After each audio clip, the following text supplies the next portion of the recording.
Bem-vindo ao Papo Espírita, a espiritualidade na sua vida. Olá, seja bem-vindo ao programa Papo Espírita. Eu sou Miriam dos Anjos e nós estamos aqui no estúdio da Comunhão Espírita de Brasília.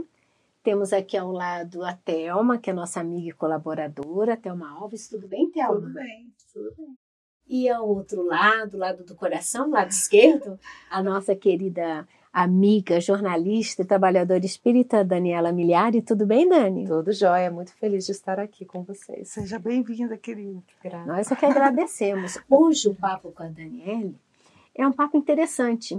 Ele vem um pouco após o lançamento de um filme fantástico, que é Divaldo, Mensageiro da Paz, que é um longa que vai contar a história de Divaldo. E esse longa vale a pena da gente assistir, porque ele foi tão recentemente lançado. Ele tem como diretor e roteirista o Clóvis Mello, mas o papo hoje não é sobre o filme. É muito além do que o filme. Nós vamos conversar com a Daniela sobre o livro que ela está lançando, que é Nos Bastidores desse filme do Divaldo. Dani, conta pra gente como é que foi o convite. Como você se sentiu perante esse desafio, como foi? Bem, foi realmente uma alegria, mais ou menos em torno de 2016, 2017, o pessoal da editora Intelitera, né, do Luiz Saigusa e da Cláudia Saigusa, estava em busca de uma jornalista para poder fazer esse livro que, em geral, essas grandes produções cinematográficas, elas têm uma necessidade, uma demanda também das pessoas terem uma lembrança do filme, como um almanaque, um souvenir de lembrança desse filme, e muitas produções têm esse tipo de lembrança, digamos assim, um livro dos bastidores. E aí, na época, o Rossandro Klinger me indicou, e ele estava conversando também com algumas outras, o Luiz Saigusa também estava verificando alguns outros jornalistas, mas por fim a gente fechou.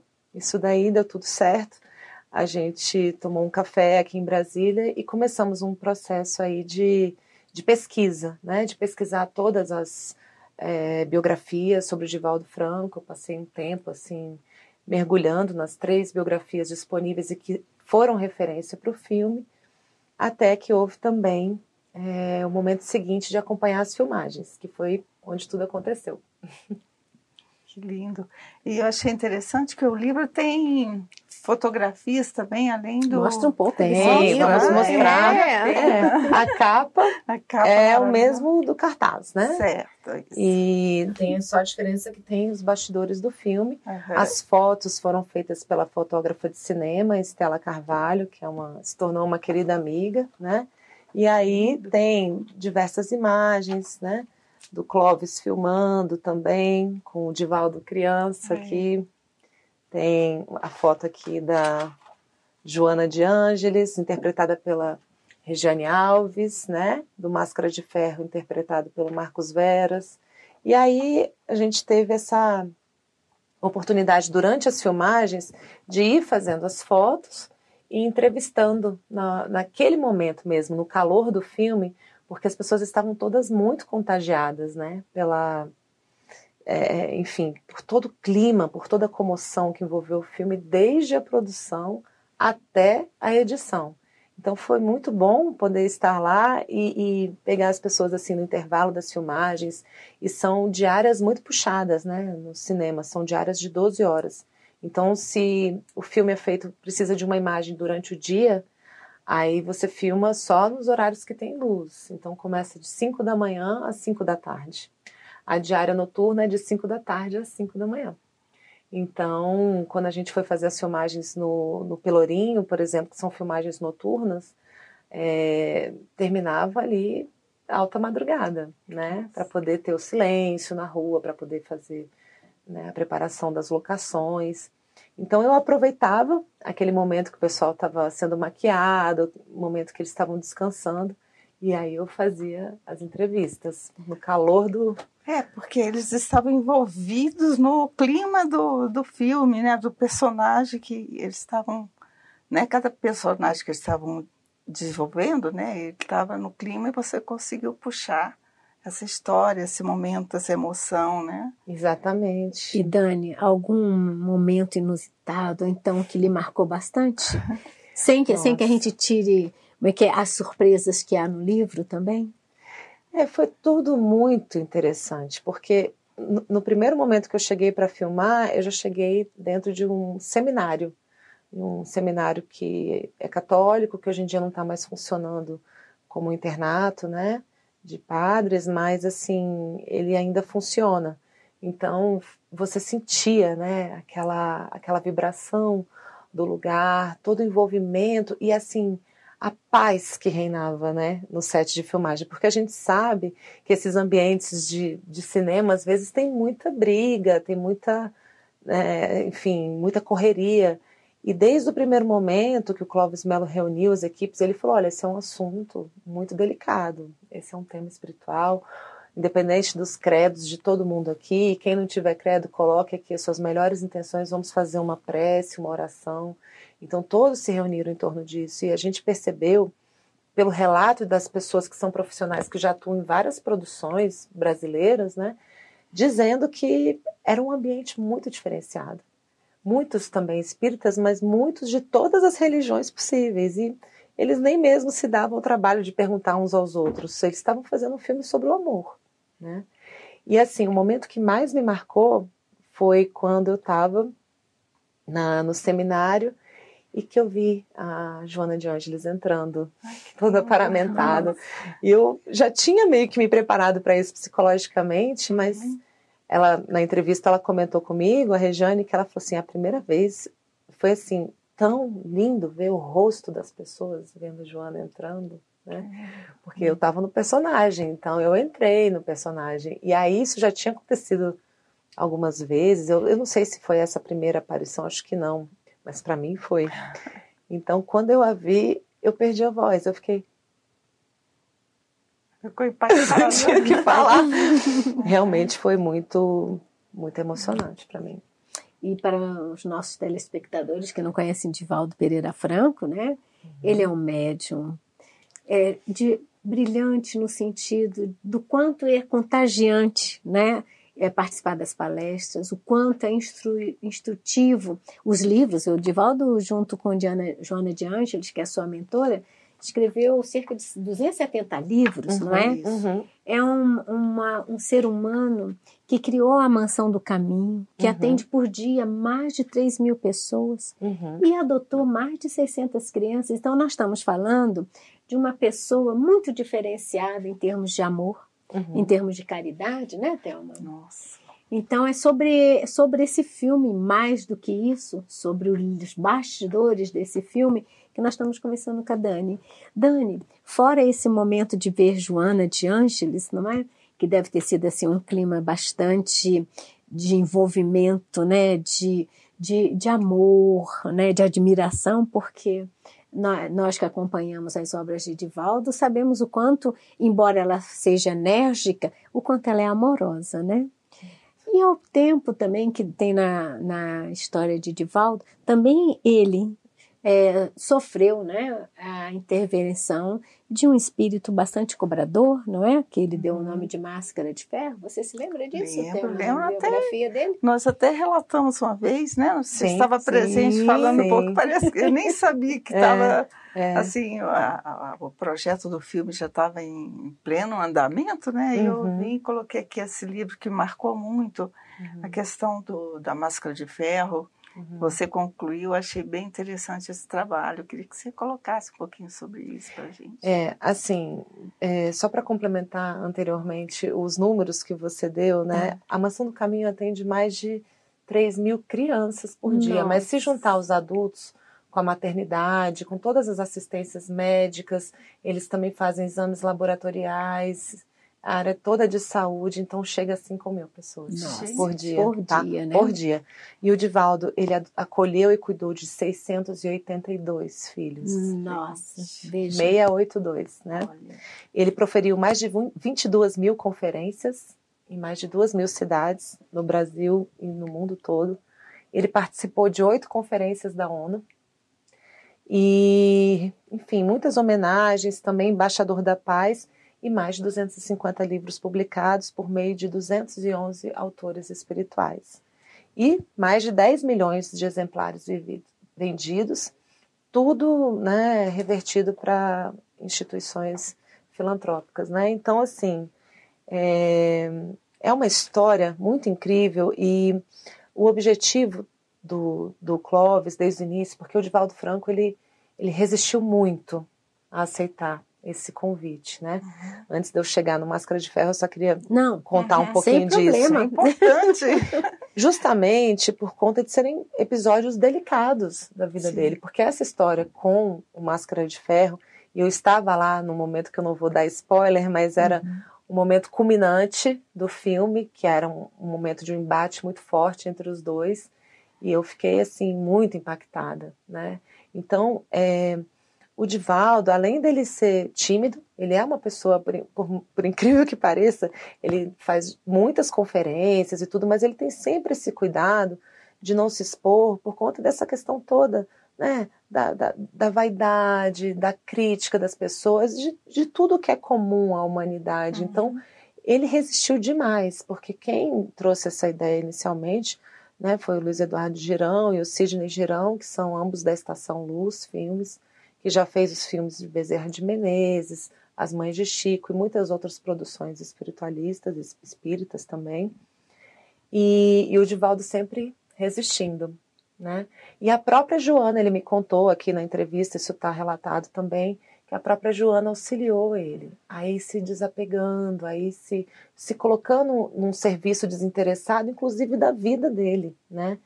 Houve um primeiro roteiro, que era um pouco mais biográfico, mais focado nele, do que na mensagem em si, ele não se sentiu confortável, que nem convém citar a autoria, porque todos os dois roteiros eles foram baseados no livro da biografia da Ana Lande. E aí houve um segundo roteiro, né, que eles foram começar a fazer, em que o Clóvis, que seria quem dirigiria o filme, que não tinha essa experiência de fazer um filme todo com roteiro, ele falou assim, não, eu vou refazer aqui, e aí a gente vê se é por aí. E aí assim que ele fez o primeiro roteiro, o primeiro capítulo, as primeiras partes da filmagem, o Divaldo amou. E falou para ele, olha, né, vai para Assis, na Itália, se deixe envolver por aquela aura toda, né, de Francisco de Assis, que era muito ligado a Santa Clara, que é uma encarnação também anterior da Joana de Ângeles. E assim o Clóvis fez e se dedicou imensamente. Ele foi para a Itália, ele mergulhou na obra de Joana. E o filme, o Divaldo se entregou, se emprestou, especialmente esse drama com o Máscara de Ferro, que foi um opositor dele em outra vida, que 400 anos antes o Divaldo, naquela outra existência, teria levado o Máscara de Ferro a cometer o suicídio. E que ele era obstinado para que o Divaldo também cometesse suicídio. Eles eram, parece que eles trabalhavam conjuntamente na igreja naquela época, e ele queria também, né, manter o Divaldo ali, né, naquele projeto, né? E aí o Divaldo, em função da mediunidade, ele acabou naturalmente não se encaixando, né, no catolicismo, embora o Divaldo vê com muito amor todas as religiões, ele é muito grato ao catolicismo. Tem um padre maravilhoso nesse filme, que ele é protagonista de uma das cenas mais duras, mais difíceis, logo no início do filme, mas eu entrevistando também o ator que fez esse padre, ele comentou comigo, ele falou, olha, ele era um padre, ele não podia ir contra as regras da igreja. Sim. Por mais que ele amasse o Divaldo, a família do Divaldo, ele não podia sair daquele script da igreja, né, e inventar a roda. Então, assim, amorosamente, o Divaldo se despede da Igreja Católica, com a igreja no coração, e segue para a vida dele. Porque eu acho que cada pessoa tem uma forma de interpretar a vida, e o bonito é essa riqueza, né? Só que o Divaldo, ele ampliou isso, e ele precisou do auxílio do espiritismo, né? Então, essas coisas todas apareceram em momentos muito dolorosos e muito íntimos da vida do Divaldo.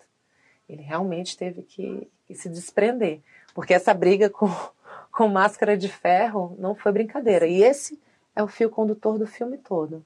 Da primeira até a penúltima cena é a história da lida entre os dois. Então, muitos momentos para reflexão. Muitos momentos para reflexão e muita baianidade também.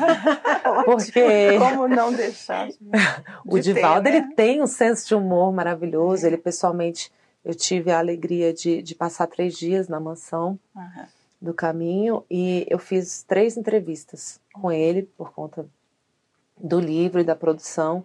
E assim, é muito gostoso, né, nessa convivência com ele, porque ele brinca, ele é muito divertido, ele também teve algumas conversas com os atores e eu pude acompanhar, né. Então ele tem essa leveza, esse senso de humor, né. E o filme todo traz, né, muita leveza. É um filme que diverte, que emociona, mas ele é um filme, assim, que ao mesmo tempo ensina profundamente. E, sobretudo, é um filme para todas as religiões. Eu tenho assistido algumas das críticas, pessoas que são ateus, que são, enfim, de outras religiões, falando assim, nossa, como eu me beneficiei desse filme, né? Como é gostoso sentir que fazer o bem faz bem para mim, né? Então, o filme ele exemplifica, em vários momentos, como o Divaldo toca a vida dele, tocou o tempo todo, e sem fazer distinção de religião. Lá na Mansão do Caminho, se chega alguém para ter o filho atendido, eles nem perguntam qual é a sua religião. Eles não estão interessados nisso. Eles fazem uma verificação da renda da família para ver se é uma família que realmente precisa, né? O assistente social vai, visita a localidade onde está aquela família, né? E assim, desde o momento que nascem lá na maternidade, com um parto humanizado, com todo o apoio ali, mais de 5.000 partos já, a criança já sai e vai para a creche. Que maravilha, né? Para o ensino fundamental e recentemente foi instituído o ensino médio. E o sonho do Divaldo é que tenha a faculdade. Que incrível, Nossa, né? e nós estamos falando de alguém com 92 anos. E ainda cheio de metas, cheio de propósitos, não é? Como é importante a gente ter propósitos na vida também, né? Ele está a serviço, né? Não é? Nossa, totalmente, né? E o filme foi realmente um exercício de desapego para o Divaldo, sabe? Porque mostra coisas assim muito delicadas da vida dele, né? O jovem, que tem o Divaldo menino, né? Que é o João Bravo que interpreta, e o jovem é o Guilherme Lobo. Nossa, mas ele apanha. E aí teve uma hora que o Clóvis perguntou, ei, Divaldo, a Joana tá gostando do filme? Aí que o Divaldo falou pro Clóvis, tá sim, ela falou que você tá me maltratando bastante. Você tá batendo muito em mim, então tá tudo certo. E realmente o Guilherme Lobo, ele passa assim por umas situações, mas sempre com muita leveza, com muito riso, né, no filme. E até que na fase adulta, mais apaziguado, mais, né, consolidado no espiritismo, conta com a interpretação do Bruno Garcia, que foi excelente, né? E a Joana de Ângeles é a Regiane Alves, que deu um show, assim, muito lindo. E todos os outros personagens no entorno também foram muito ricos. E eles tiveram cuidado de também não fazer aquela narrativa assim, biográfica pormenorizada. Às vezes, 5 pessoas que tiveram um papel fundamental na vida do Divaldo foram reunidas em um personagem, com um nome fictício, para não melindrar a família das pessoas ainda vivas, e também não ficar um filme muito extenso, para poder consolidar numa só pessoa, né? E isso foi tratado para que tivesse um foco na mensagem, e não no mensageiro. Entende? Nossa, então trabalha assim de uma forma bem sutil, né? Envolvendo os personagens, para que a mensagem realmente atinja o objetivo para cada um de nós, né? Exato, exato. E eu perguntei para o Clóvis, eu falei, Clóvis, qual que é, né, o seu objetivo com esse filme? Ele falou assim, meu objetivo é tocar o coração dos jovens. Para que eles, né, ele fala assim, eu quero tocar no coração daquelas pessoas que tomam Rivotril para dormir e energético para acordar, né? Remédio tranquilizante, não vou dizer, né? Imagina, eu falei uma marca aqui, mas enfim, toma tranquilizante para dormir e estimulante para acordar, né? Pessoas que estão assim sem propósito de vida, muito desligadas de Deus, independente, né, do que esteja fazendo, são pessoas que estão sem esse propósito mesmo, né? Então ele queria muito um filme que as pessoas saíssem do cinema com vontade de se tratar com amor, de amar a vida, de amar os outros, de servir ao próximo, né? De ver essa oportunidade maravilhosa que a gente está aqui, mesmo com tantos sofrimentos. O Divaldo conseguiu, né? E se ele conseguiu, a gente, não passando assim pelo que ele passou, a gente também tem possibilidade. E mesmo quem passou por coisas piores, Deus sempre ampara, né? Isso. E Daniele, como é que foi colocar toda essa vivência riquíssima no livro? Como foi para você? Eu falo pro Clóvis que esse é o filme do filme, né? Sim. Bem, primeiro que eu tive essa bênção de acompanhar as filmagens, né? Acompanhei e pude ver o trabalho colossal do cinema brasileiro. Me fez admirar ainda mais as equipes da produção, a equipe de iluminação, a equipe de áudio, a equipe que monta, né, o cenário, os maquinistas, eu não sei o nome direitinho, mas, sabe, desde a maquiagem e tudo, e assim, ver o tamanho dessa indústria para poder levar uma ideia, como comunicóloga que eu sou, porque assim, uma coisa é escrever, né, outra coisa é você ver, você sentir a música, as imagens, né? O cinema é um recurso educativo maravilhoso, né? Então, assim, ver a quantidade de gente envolvida, mais de 500 figurantes, tem aqui no final, né, um número de pessoas envolvidas, é muito coração dedicado a algo tão bonito, sabe? E eu fiquei realmente, assim, muito tocada de ver toda essa união dessas pessoas em prol disso, né? E depois, assim, na conversa com eles, eu pude perceber uma coisa curiosa, que todo mundo que estava ali estava encontrando alguma pecinha que faltava no coração, da sua própria vida, na sua própria família. Então, pessoas que lidaram com questões de suicídio tinham passado algum momento de dor com isso. Personagens que mostraram alguma exclusão com relação à religião. Houve uma história dessa nas suas famílias. O artista que fez o padre, o Nelson Baskerville, o pai dele tinha sido padre e tinha deixado a batina para casar com a mãe dele. E ele tem um tio padre, um profundo amor pela Igreja Católica, né? Todos eles, todos ali, inclusive eu também, né? Eu acho que tinha algo lindo para mim também, né? Que eu ainda tô processando, mas eu saí disso tão enriquecida, sabe?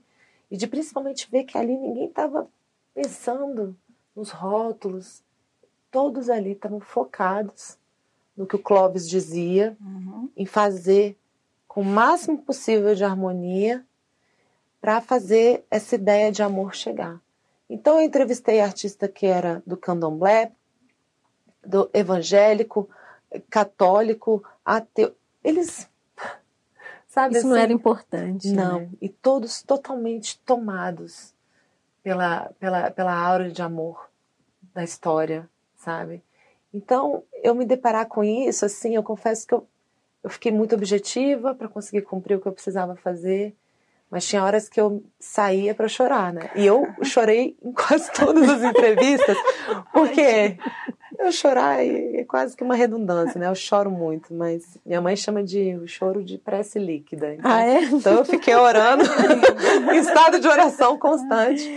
Mas eu começava a entrevistar as pessoas e elas começavam a chorar e eu também chorava, eu estava na onda. Eu chorava junto, porque por estar lá estava tudo muito pulsante, né? Muito vivo, assim. Então, isso me trouxe a possibilidade de escrever. E algo curioso aconteceu, que uma amiga minha, com quem a gente trabalha em parceria, ela sempre faz a degravação das entrevistas para mim. E conforme eu ia lendo, eu falava, como que eu vou fazer um livro de tocar nas respostas dessas pessoas? É quase como se eu não pudesse entrar ali, sabe?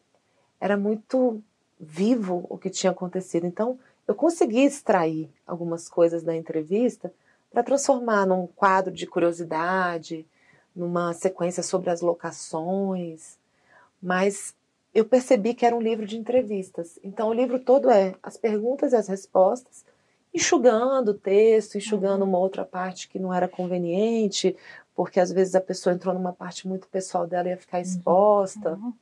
Mas o livro todo ficou com perguntas e respostas para que as pessoas ouvissem dos próprios protagonistas o que aquilo foi para eles.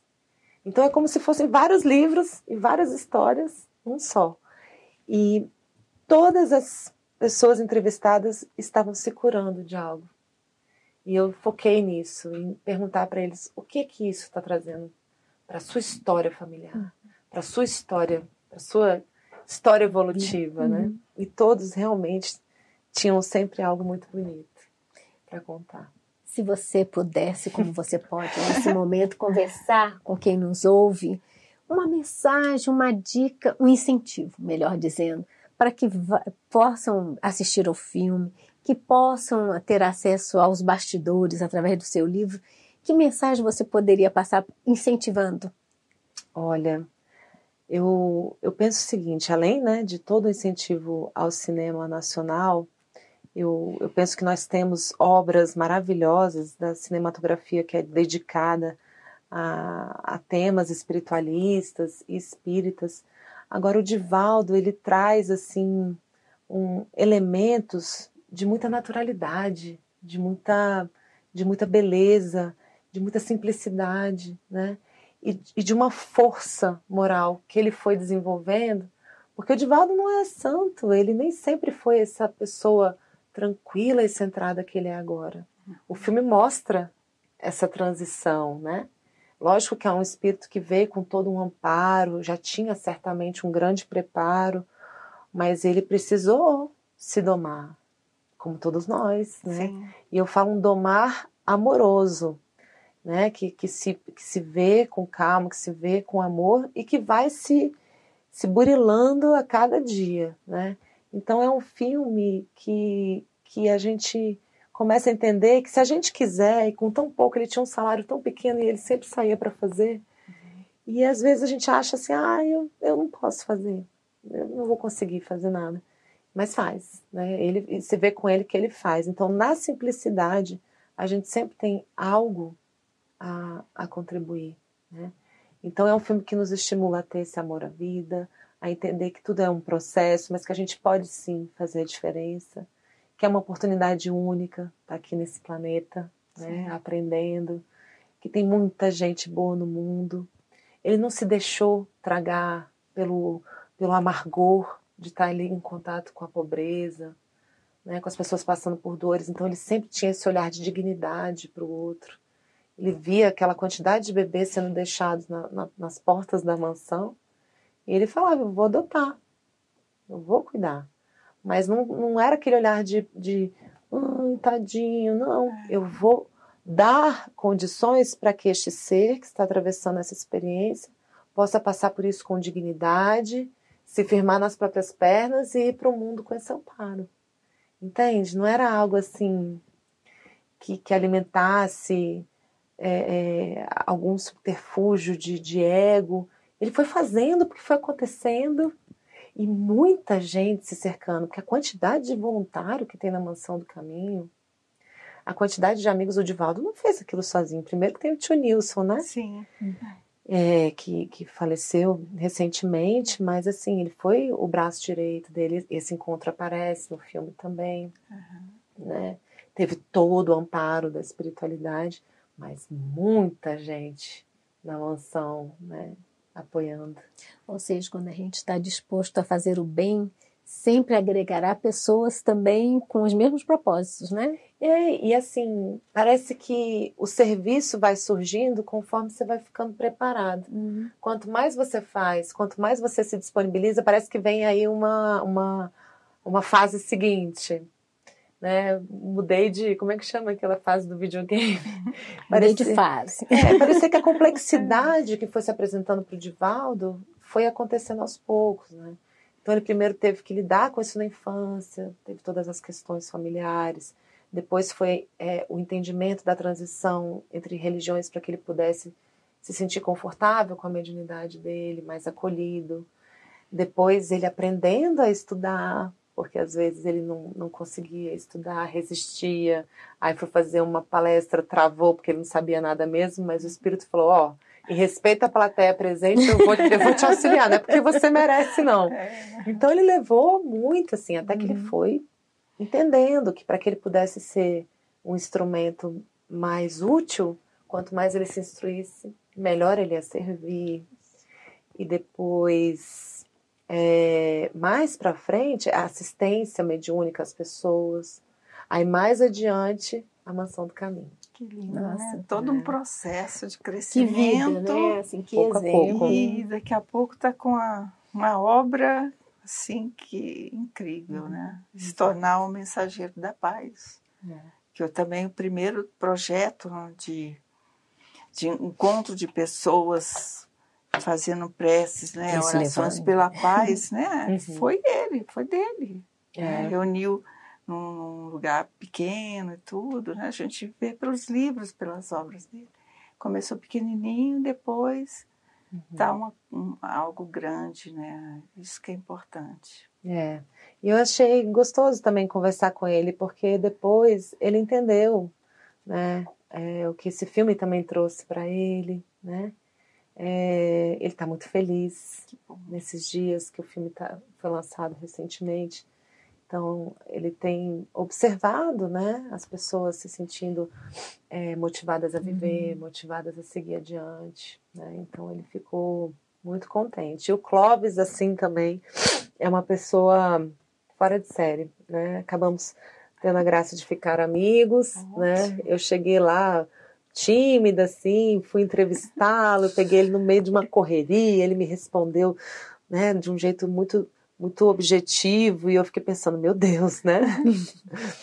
Eu tô atrapalhando, eu vou conseguir mesmo entrevistar? E aí, aos pouquinhos, a coisa foi soltando, era um dia tenso de filmagem. Depois eu tive mais outras 2, 3 entrevistas com ele, aí daqui a pouco a gente estava chorando junto na entrevista, aí a gente sentava para conversar na van, para ir de um lugar para outro, chorando de novo, e eu entrevistando, chorando. E assim, ele é incrível, o Clóvis. Ele teve a coragem de bancar os diálogos que ele tinha com a Joana. Ele contou aqui na comunhão que no dia que ele tomava uma cervejinha, o texto não saía. Às vezes ele, vou relaxar. E aí depois ele se concentrava, entrava em estado meditativo, e aí ele, né, realmente escrevia ali com a orientação, né, com a inspiração, com o apoio, com o amparo. Não é médium, mas ele recebeu nitidamente o amparo de Joana com uma intuição, uma mediunidade de intuição, talvez, né? Ele não admite, não, mas para mim tá claro. Intuição pura, porque né? vocês vão ver, quem assistiu o filme vai poder ver a grandeza das falas, né? A beleza, a pureza.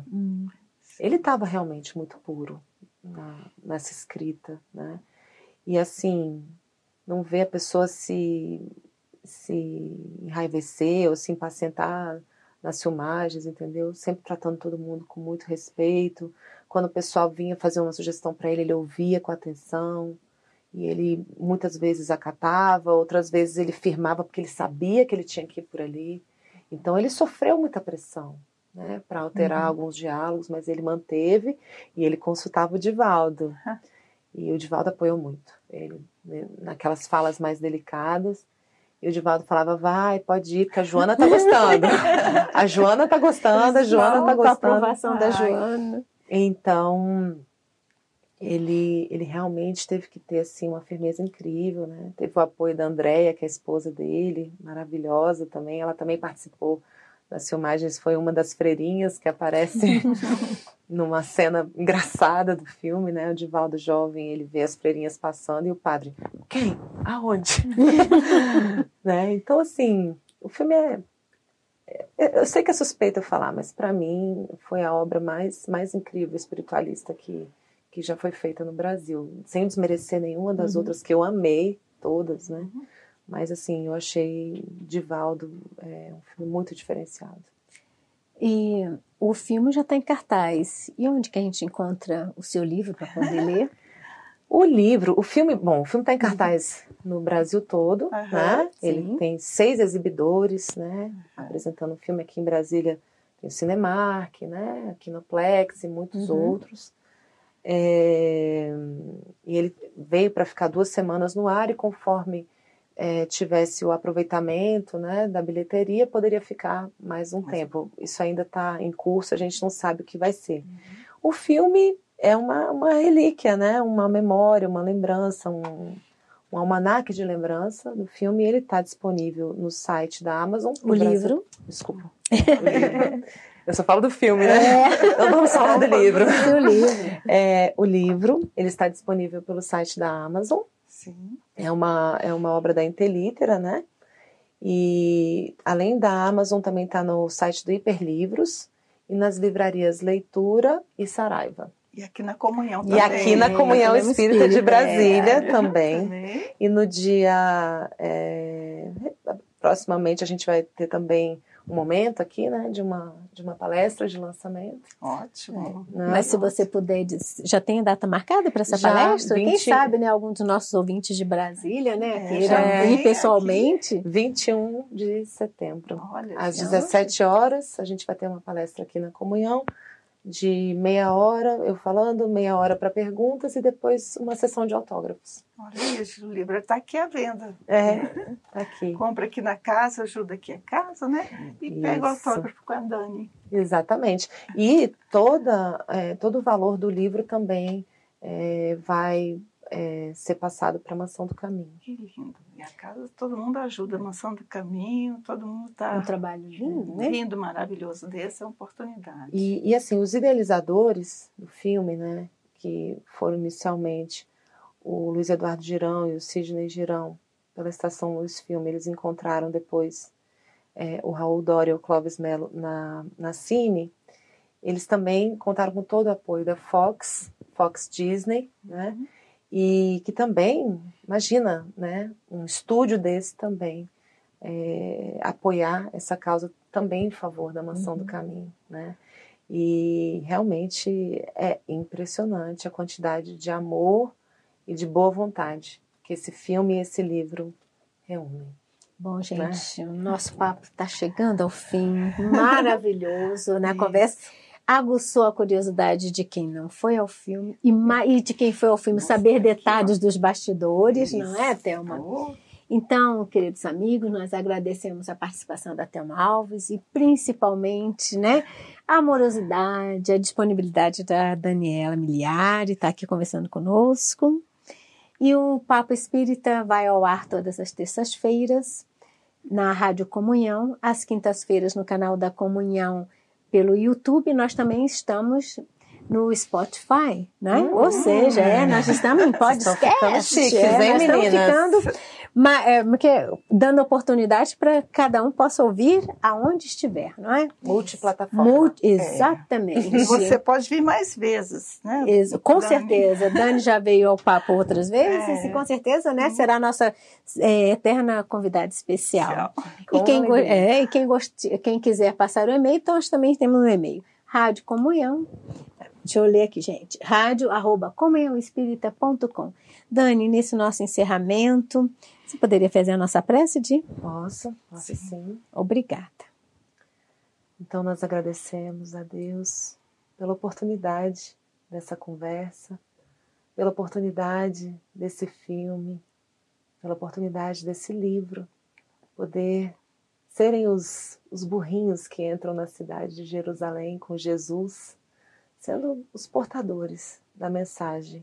Nós todos também podemos ser mensageiros da paz quando a gente escolhe, momento a momento, a forma de agir, a forma de reagir, a forma de olhar, a forma de pensar, a forma de falar, principalmente a forma de sentir.